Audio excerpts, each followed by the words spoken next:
করা হারাম। ধর্মীয় ব্যাপারে একজন মাত্র ব্যক্তির তাকলিদ করা যাবে। ইমাম মালিক রাহিমাহুল্লাহ বলেছেন, শোনো, এই পৃথিবীতে যত মানুষ আছে প্রত্যেকটা মানুষের কিছু কথা মানা যায় আর কিছু কথা ছাড়া যায়। একজন মাত্র ব্যক্তি আছেন, তিনি কে বলেন তো? মুহাম্মদ সাল্লাল্লাহু আলাইহি সাল্লাম। তার কিছু কথা মানবেন আর কিছু কথা ছাড়বেন, এটা হবে না, তাহলে আপনি মুমিন হতে পারবেন না। তিনি কে?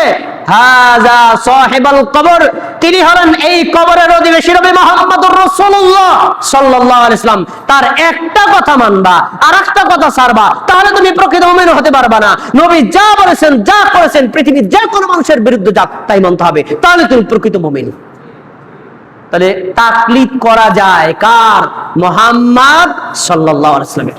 এছাড়া আর কোনো তাকলিদ করা যাবে না।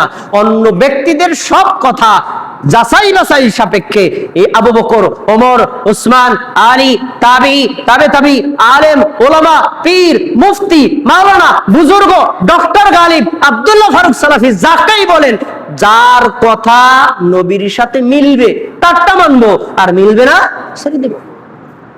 এটাই হক, এটাই হক। যদিও এই হকপন্থী লোকের সংখ্যা কম হোক, কারণ সংখ্যা গরিষ্ঠ দিয়ে হক মাপা যাবে না। অতীত যুগ, বর্তমান যুগ, ভবিষ্যৎ যুগ, কোন যুগেই হকপন্থী মানুষ বেশি ছিল না। সব সময় বেদাতি, খারাপপন্থী, ফাসেক, মুশরিক লোক বেশি ছিল। আপনি যদি ওই বেশি সংখ্যক লোক দিয়ে হক মাপেন, হকের সন্ধান পাওয়া যাবে না। ভাইরা আমার, আসুন, ইসলামকে যদি ইসলামের মতো পালন করতে হয়, আল্লাহর দেওয়া তাওহীদ যদি বুঝতে হয়, নবীর সুন্নাত যদি অনুসরণ করতে হয়, জান্নাতের পথিক হতে হয়, জাহান্নামী পথ থেকে বাঁচতে হয়, বেদাতি গুমরাহি থেকে বাঁচতে হয়, তাহলে আহলুল হাদিসের আকীদা এবং মানহাজকে ধারণ করি, বিশ্বাস করি, পালন করি, তাদের সাথে যুক্ত থাকি, তাহলে আমরা যাবতীয় গুমরাহি থেকে মুক্ত থাকতে পারবো। আল্লাহ আমাদের তৌফিক দান করুন। আমিন।